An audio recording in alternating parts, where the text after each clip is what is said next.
दायिकम शिक्षा। मैं हूं आपका केमिस्ट्री ट्यूटर और आज हम बात करने वाले हैं एक इम्पॉर्टेंट टॉपिक के बारे में है जिसका नाम है इक्विवेलेंट वेट ऑफ कंपाउंड। पिछले लेक्चर में मैंने बच्चों आपको बताया था कि इक्विवेलेंट वेट हम किसी भी एलिमेंट और आयन का कैसे निकाल सकते हैं, और आज इस लेक्चर में मैं बताने वाला हूं इक्विवेलेंट वेट ऑफ कंपाउंड। ये पूरा क्लासिकल कॉन्सेप्ट का एक पार्ट है। तो आइए शुरू करते हैं पहले इक्विवेलेंट वेट ऑफ कंपाउंड के बारे में।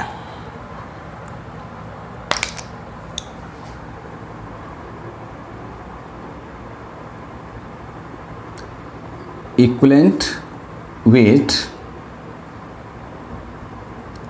Of compound.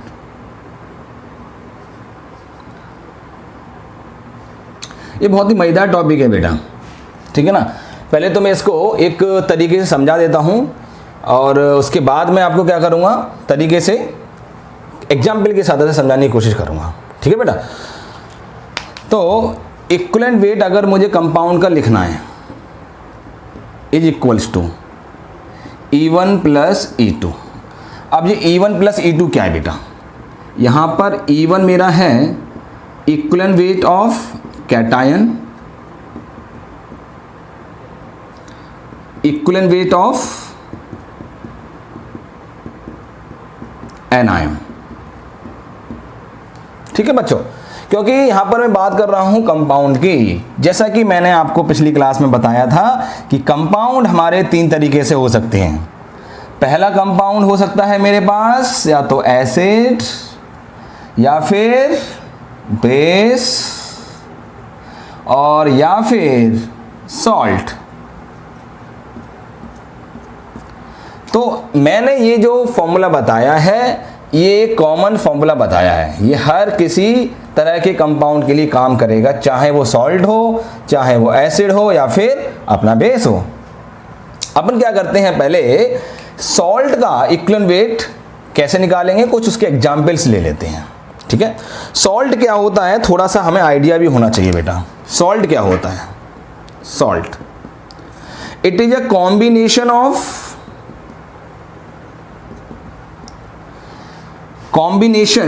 Of acid radical and basic radical. अब बच्चों तुम्हें एसिड रेडिकल और बेसिक रेडिकल के बारे में नहीं पता है तो मैंने इस टॉपिक पर एक बहुत ही बेहतरीन वीडियो बनाया है, आप उसमें जाके देख सकते हैं, समझ सकते हैं कि एसिड रेडिकल और बेसिक रेडिकल क्या होता है, ठीक है। फॉर एग्जाम्पल अगर मेरे पास NaCl है, NaCl मेरे पास एक सॉल्ट है मान लीजिए, तो NaCl में दो तरह के कैटायन देखने को मिल चुके हैं मुझे, सॉरी दो तरह के आयन देखने को मिल चुके हैं, Na plus and Cl minus. Na plus cation है, Cl माइनस एनायन है। तो Na plus is derived from base, it is coming from base, we should know about all these things. And Cl minus है come from acid, इसलिए इसको मैं बोल देता हूं एसिड रेडिकल और इसको मैं बोल देता हूं बेसिक रेडिकल। तो इसी तरह इक्विवेलेंट वेट का जो फॉर्मूला मैंने बताया है बच्चों यहां पर कि equivalent weight equal to E1 plus E2, that is E1 must be the equivalent weight of Na plus and E2 must be the equivalent weight of Cl minus. अब ये Na प्लस और Cl माइनस मेरे ion है। पिछली class में मैंने बच्चों आपको बताया था कि कैसे हम आयन का इक्विवेलेंट वेट निकाल सकते हैं, ठीक है ना। चलिए इस तरीके से मैं इक्विवेलेंट वेट निकालने की कोशिश करता हूं NaCl की। कैसे निकाल लूंगा, equivalent weight of Na plus equivalent weight of Cl minus, यही तो सिंपल सा फॉर्मूला है, equivalent weight of cation plus equivalent weight of anion. अब इक्विवेलेंट वेट ऑफ कैटायन क्या है मेरे पास 23 डिवाइड बाई 1। इसी तरह इक्विवेलेंट वेट ऑफ एनायन क्या होगा 35.5 डिवाइड बाई 1। अब इसको मैं आसानी से जोड़ सकता हूं और 58.5 डिवाइड बाई 1 मेरा आंसर आ जाएगा। This is the equivalent weight of simple salt that is NaCl। अब थोड़ा सा एक और बेहतरीन सा एग्जाम्पल ले लेते हैं। जैसे कि मान लो ये मेरा पहला एग्जाम्पल था, दूसरा एग्जाम्पल मैं यहाँ पर ले लेता हूँ। चलो आपको निकालना है एल्यूमिनियम सल्फेट का इक्विवेलेंट वेट निकालना है बच्चों, ठीक है। तो कैसे निकालेंगे, सिंपल सा फंडा है, equivalent weight is equivalent to equivalent weight of aluminium ion plus equivalent weight of sulphate ion. अब यहाँ पर बच्चों मैंने कोई नई तरकीब नहीं अपनाई है, बिल्कुल सेम तरीका अपनाया है जो मैंने पहले वाले क्वेश्चन में कराया था। Equivalent weight of cation, equivalent weight of anion, दोनों को मैंने ऐड कर दिया। अब यहाँ पर मैं इक्विवेलेंट वेट ऑफ एल्यूमिनियम कैसे निकालूंगा, पहले वाले वीडियो में मैंने आपको बता चुका हूँ, तो आपको पता होना चाहिए। एल्यूमिनियम का एटॉमिक वेट कितना होता है बच्चों, 27 डिवाइड बाई 3। अब सल्फेट का फॉर्मूला मास क्या होता है, यहां पर मैंने फॉर्मूला ये मास यूज किया है एल्यूमिनियम का। सल्फेट का भी फॉर्मूला मास कितना होगा, 96। वैलेंसी मींस चार्ज कितना है, तो 27 divide by 3 plus 96 divide by 2, that is the equivalent weight of aluminium ion and sulphate ion respectively. अब मैं इसको थोड़ा सा मैथमेटिकली सिंप्लीफाई करने की कोशिश करूंगा और मेरे साथ बच्चे बने रहिए, क्योंकि इसके बेस पर मैं एक बहुत ही बेहतरीन और सिंपल सा फॉर्मूला दिखाने जा रहा हूं। याद करने की जरूरत नहीं है, आप खुद ही फॉर्मूला बताएंगे अपने आप। इसको मैंने थोड़ा सा मैथमेटिकली सिंप्लीफाई किया तो क्या आएगा, 27 into 2 plus 96 into 3 divide by 3 into 2। ठीक है बच्चों, तो अगर आप एक चीज ध्यान से देखें कि ये आपके सामने है क्या, 27 into 2 plus 96 into 3, this is nothing but this is the molecular weight, molecular weight of what, molecular weight of Al2O SO4 thrice aluminium sulphate divide by.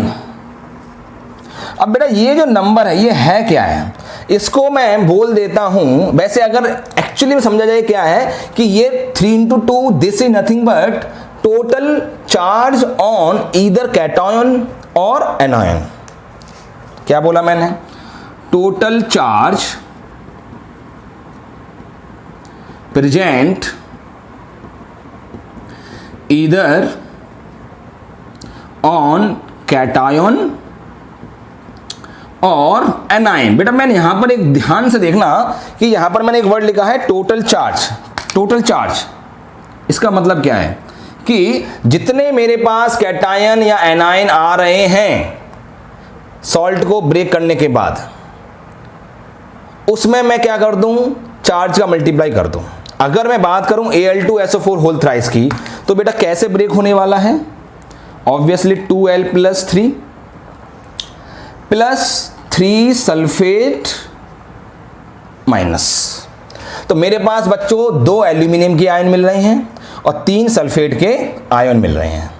अब टोटल चार्ज पूछा जा रहा है कि इस कंपाउंड में कैटायन पर टोटल चार्ज कितना है, तो आसानी से मैं निकाल सकता हूं charge on 1 cation into number of cation, that is 2 into 3 that is 6।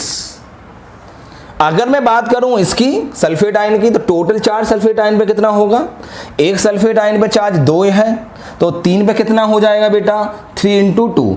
आप चाहे कैटायन पर चार्ज ले लें चाहे एनायन पर चार्ज ले लें, चार्ज दोनों में क्या आने वाला है बेटा, सेम आने वाला है। यहां से आप देख सकते हैं, ठीक है। तो इसीलिए मैंने यहां पर ये क्या लिखा हुआ है, this is nothing but total charge present either on cation और एनायन। अब मैं हर कंपाउंड में ऐसे थोड़ी लिख सकता हूं, इसके लिए मैं कॉमन वर्ड यूज कर दिया जिसका नाम हो जाता है एन फैक्टर। एन फैक्टर, तो यहां से एन फैक्टर मैंने डिवाइड कर दिया मॉलिक्यूलर वेट में, और इस फॉर्मूले का जो इंपॉर्टेंस है इस पूरे टॉपिक में वो बहुत ही ज्यादा इंपॉर्टेंस बन जाता है बच्चों। Equivalent weight of compound is equivalent to molecular weight divide by n factor. क्या ये फॉर्मूला इक्विवेलेंट वेट का सिर्फ हम कंपाउंड के लिए लगा सकते हैं, इस पर मैं अभी सस्पेंस बना रहा हूं, क्योंकि जब ये टॉपिक पूरा हो जाएगा बच्चों, इक्विवेलेंट वेट का पूरा टॉपिक हो जाएगा, तब मैं आपको हर एक केस का एक और बेहतरीन ट्रिक बताने वाला हूं जिसके बेस पर आपको ये इतना सारा लंबा याद नहीं रखना पड़ेगा। समझ लिया है, अच्छी बात है, समझ में आ गया है। जरूरत पड़ती है तो हम सवाल घुमा फिरा के देता तो कर सकते हैं, इसलिए मैंने ये सारी चीजें बताई हैं। एक छोटी सी और ट्रिक बताऊंगा, उसमें आप सिर्फ एक फॉर्मूला लगाएंगे और झट से किसी भी कंपाउंड का इक्विवेलेंट वेट निकाल सकते हैं।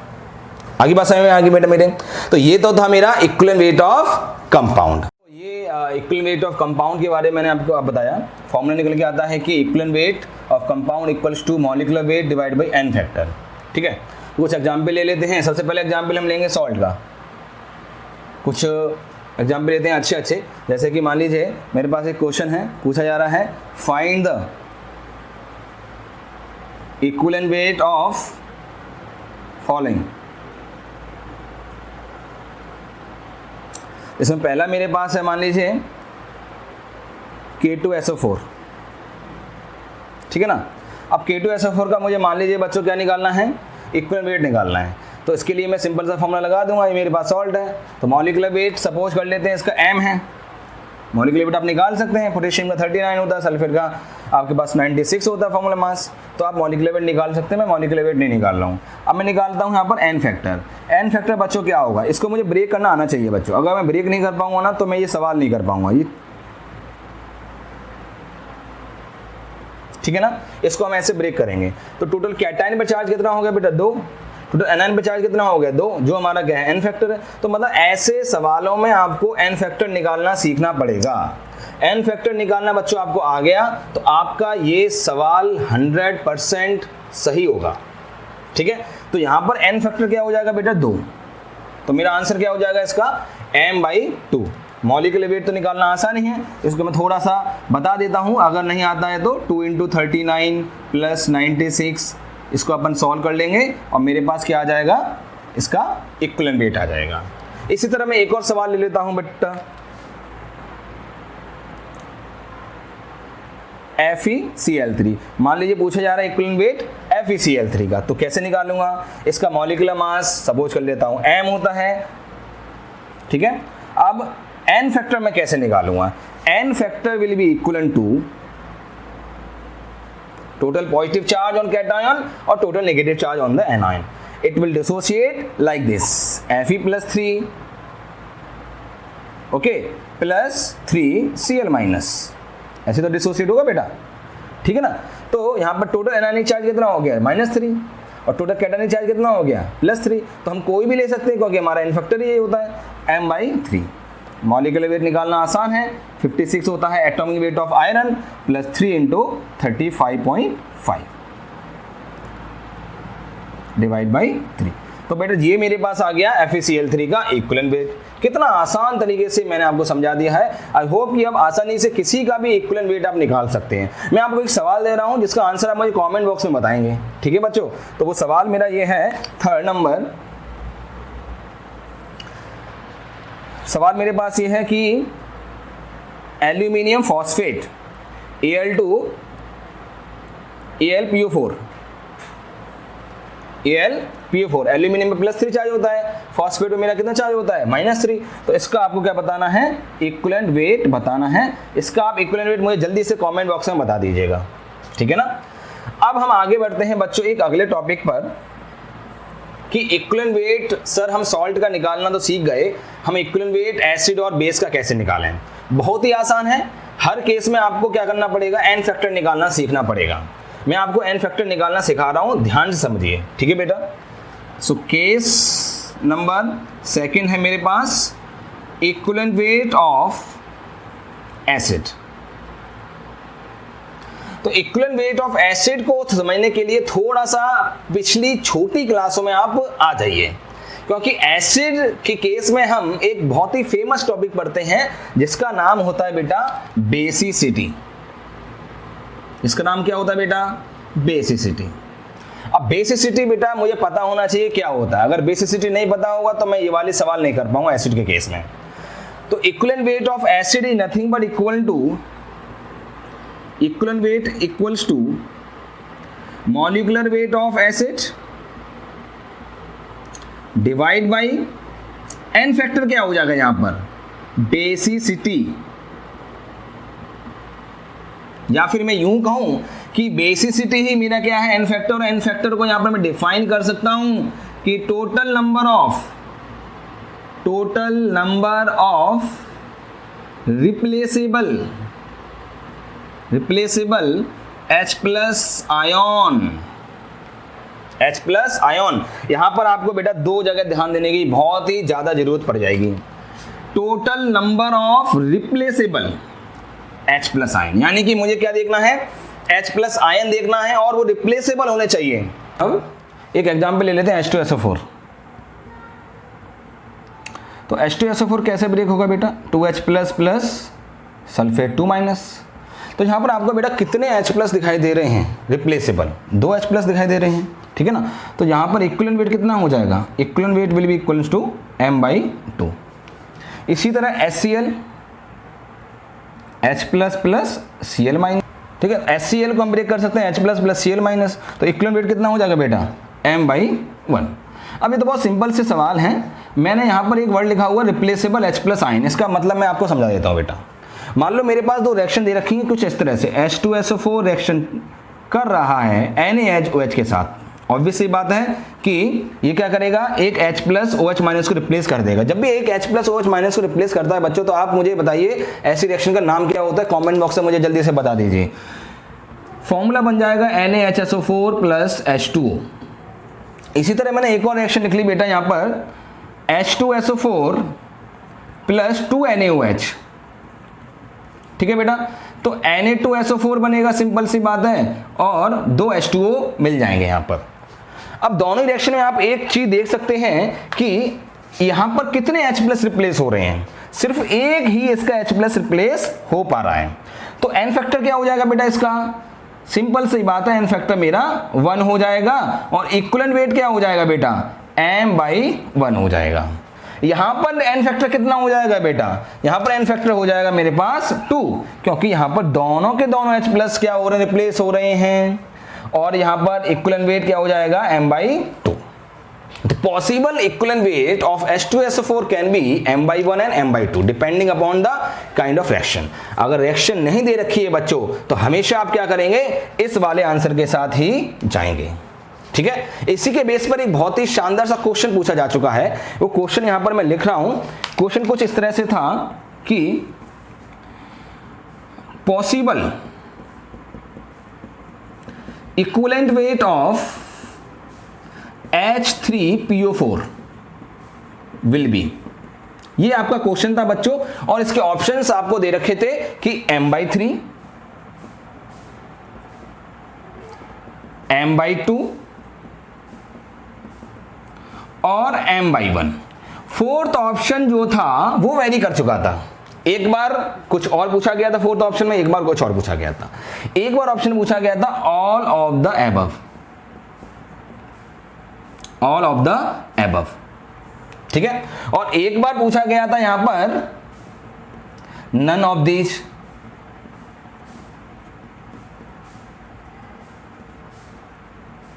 None of these. अब बच्चों यहां पर आपको थोड़ा सा दिमाग लगा के काम करना है। अगर मान लो ऑप्शन में दे रखा है ऑल ऑफ द एबव, हमेशा पूछेंगे ऐसे, तो आप जवाब देंगे कि इसका आंसर m/3 भी हो सकता है, m/2 भी हो सकता है, m/1 भी हो सकता है, तो आंसर हो जाएगा ऑल ऑफ द अबव। अगर नीट में पूछा जा रहा है, अगर IIT JEE मान लीजिए MCQ में मल्टीपल आंसर की तरह पूछा जा रहा है, तो पहला, दूसरा, तीसरा, चौथा, चारों ही आंसर हो जाएंगे, ठीक है।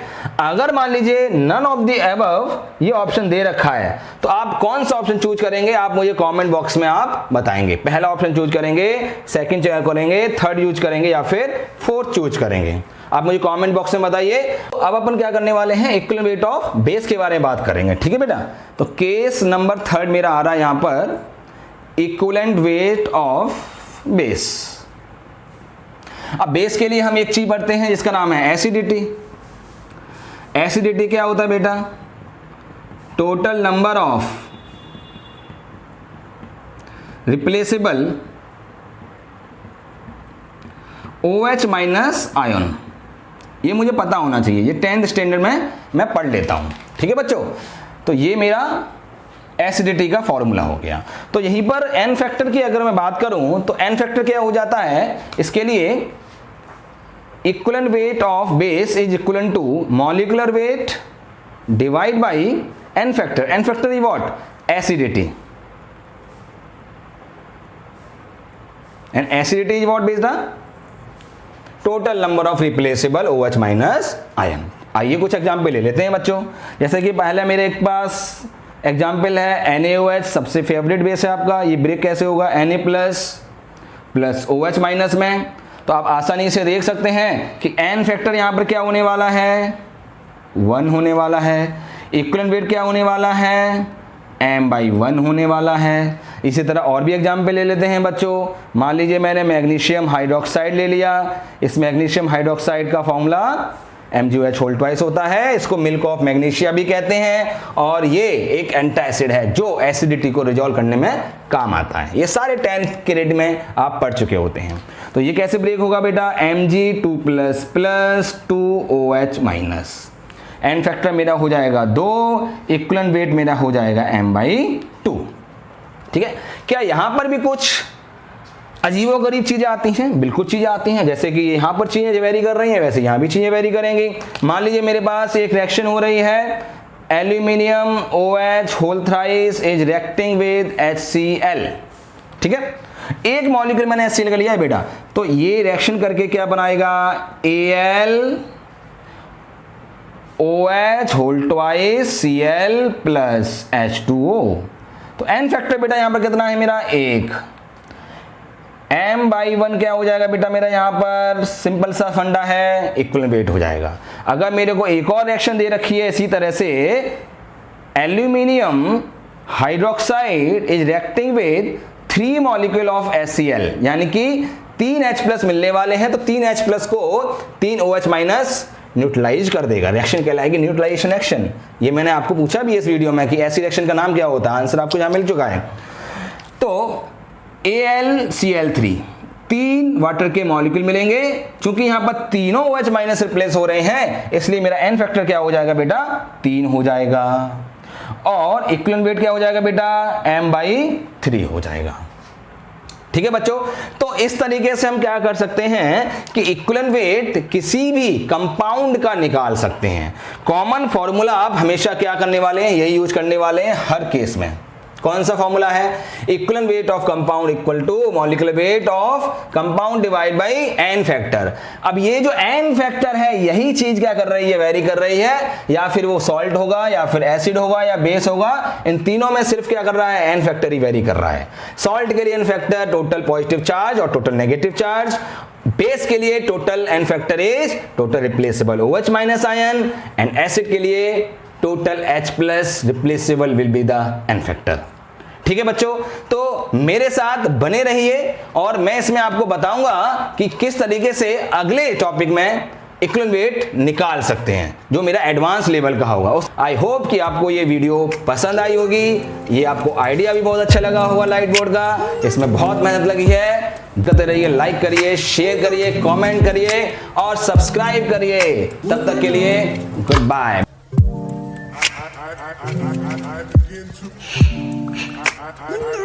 I begin to